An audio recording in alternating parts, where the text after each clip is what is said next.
this iPad forever. That would be amazing. You might just want to test it right now. Yeah, you might just want to talk a little bit and be like, hey, this is my game. No, I trust you.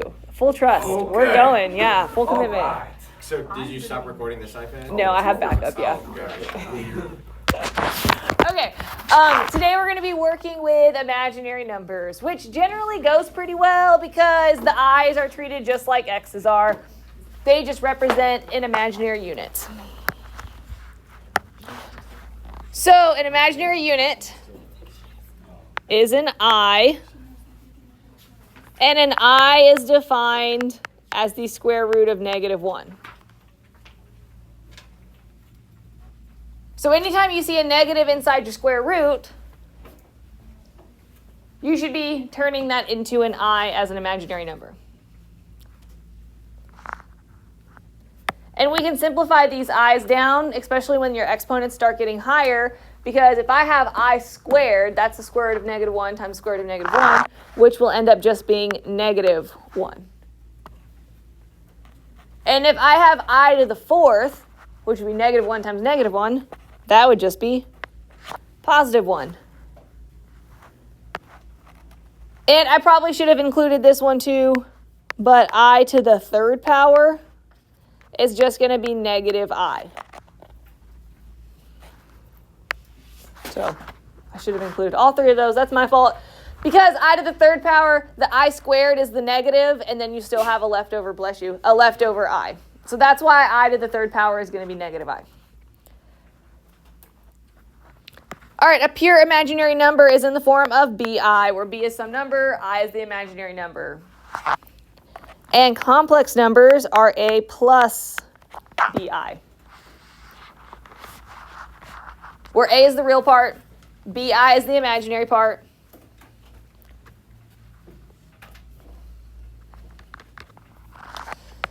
All right, so now just like yesterday, we're going to simplify and we're going to add and we're going to subtract and we're going to multiply and we're going to divide these guys.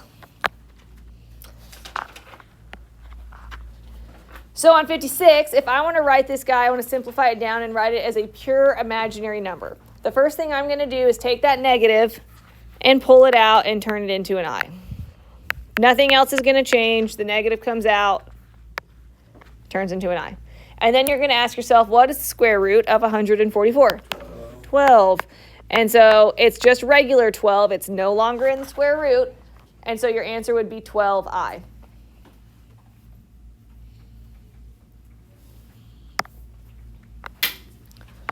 Okay, on 57, I'm going to pull the negative out. That's going to stay the square root of 80. Now, is there a square root of 80? No. But can you break it down? Yes. What are 2 numbers that multiply to give you 80? 40 and 2. Okay.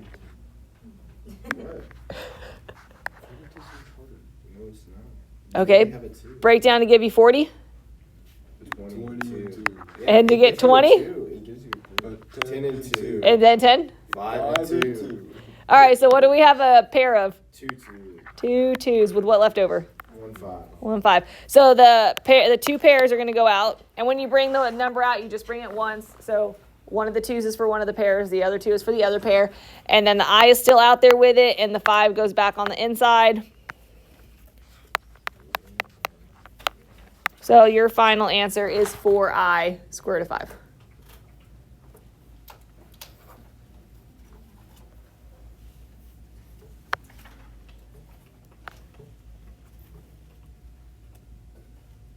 Ooh, there's like a lag. Yeah. I mean, it's not that bad or anything. I just noticed it. All right, so I want to evaluate each of the expressions, and I have I to the 11th power. So I have I, and I'm not going to write this every time, but I kind of want to show you how it is like the other one we did. 1, 2, 3, 4, 5, 6, 7, 8, 9, 10, 11. I've got 11 I's. And I know that 4 of the I's are going to turn into what? 2. 1. Yep.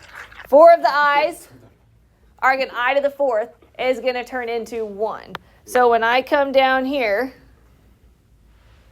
I'm going to group 4 of them together because that's going to turn into a 1. And then I'm going to group another 4 of them together, because that's going to turn into another 1. And then you have I cubed left over. You also could group, what's 2 of the i's going to turn into? I squared, -1. And so that's why I cubed ends up being -I. So kind of either, you could do it either way. You could go, okay, I cubed, which I know is -I, or know that 2 of them is going to be a -1. So your final simplified answer is -I.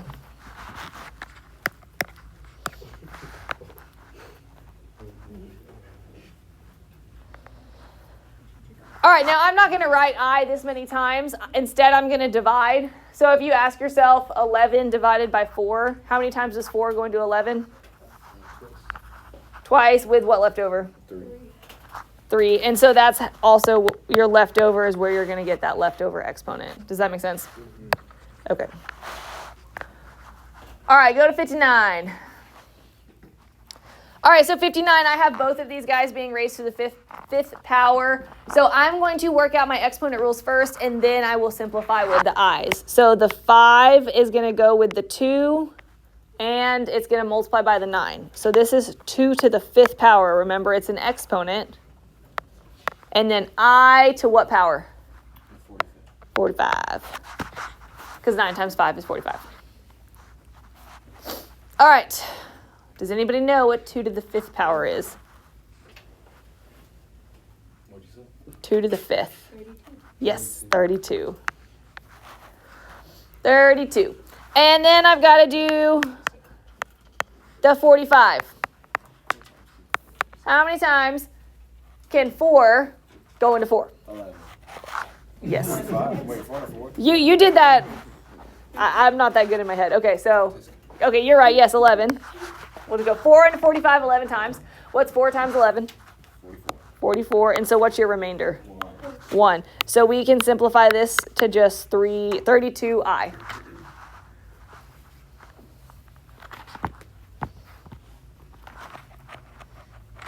Is that okay? All right.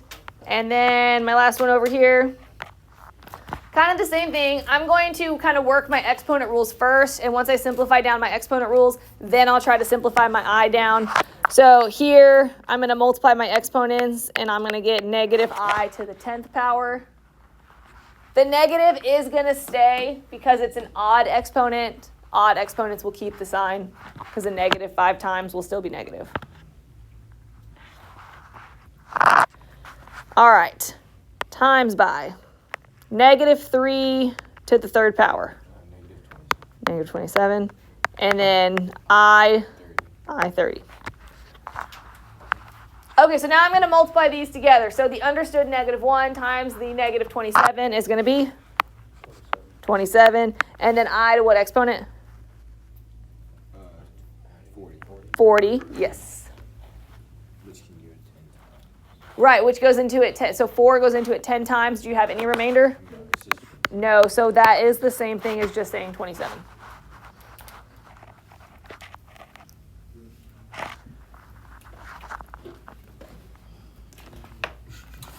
All right, I honestly think that's the hardest part for today. With the I to the exponents and stuff like that, because now we're just going to simplify them. So on this one, I have this expression plus this expression, so we are just adding them up. And so for complex numbers, you can only add the real parts together, and you can only add the imaginary parts together. So I can add 6 with what number? -8, which is going to give you. -2. And I can add -4i with 6i. 6i, which is going to give me 2i. 2i. And that would be your final answer. You cannot add the real part with the imaginary part. So they are different. And that's what makes it a complex number. Now you can multiply though. So multiplying is okay. So this one, 4i times -8. -32i. Yep. And 4i times 5i. 20i squared. 20i squared. And what do you know I squared is? 1 there A -1. with the negative. So that's going to just turn this guy here to negative 20 because I squared is negative 1. And then that's it.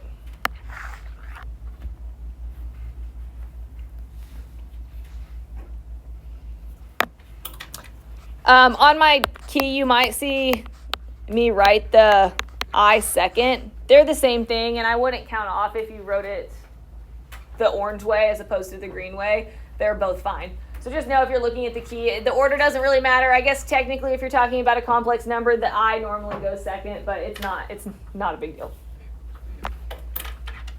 All right, so let's look over here at 63.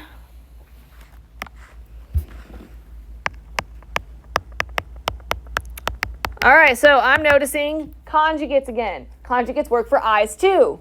So I have 5 plus 3i and 5 minus 3i. So they're the exact same thing. One is plus, one is minus. So that's going to tell me that my mid guys are going to cancel. All right, so the middle terms are going to cancel, so I don't even need to worry about them. I can just multiply the first terms and the last terms together and make my life easy. So what's 5 times 5? 25. 3 times negative 3? 9 squared. Negative 9, and then I squared. Sorry, 3i times negative 3i. That's a 25. Oh my gosh. That'll make it up by I think my brain was jumping ahead to the 3s. Yep. Okay, yes, and so then the I squared is going to turn into negative 1, which is going to make this a positive 9, which 34.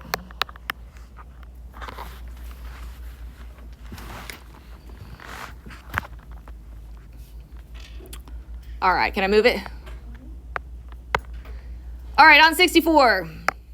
This is a binomial squared, which is not a conjugate, so don't get confused. The binomials you need to write twice, and you have to actually work them all out. So we have to go through the whole process with the binomials.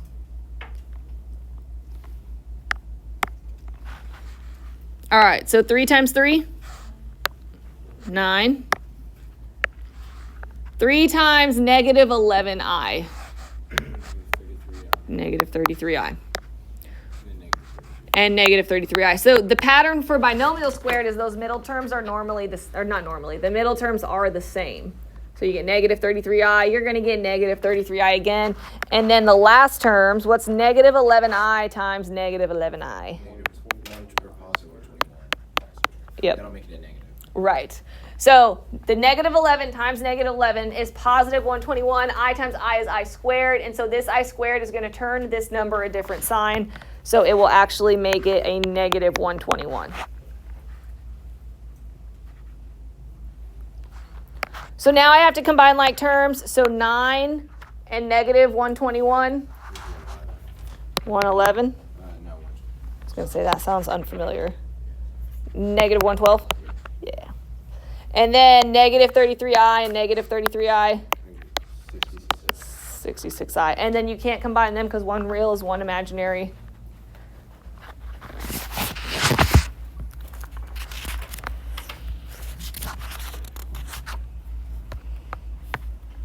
Okay, 65. I have the square root of negative 15 times the square root of negative 5. So I'm going to multiply the insides. Now when I multiply the insides, what are you going to get? A positive. So do you need i's? No. So don't mess with them too early. Go ahead and simplify with exponent rules and with your radical rules that we talked about and all that stuff. And at the end, you can worry about your i's. So that's going to give you 75. We don't have an I anymore. Can you break 75 down? Yes. 5 and 15.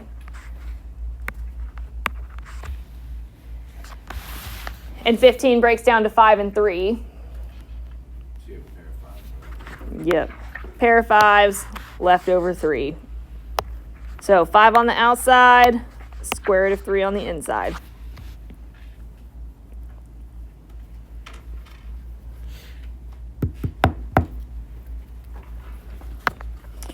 All right, last example, and then we are done. So I've got 2 square root of negative 10 times negative 3 square root of negative 2. So a lot of negatives, but let's just follow our rules. So we're going to multiply the front numbers, which is going to give me -6. And we're going to multiply our inside numbers, +20. So do I need an I? No. No, because there is not a negative on the inside. All right, so the i's come from the negatives being inside the square roots. On this one, I just got to break down 20. 1, 4, 2, 2. Yep. 5 and 4, and 2 and 2. Right, so pair of 2's is going to go on the outside, but just once. And then the 5 goes on the inside, so -12 square root of 5.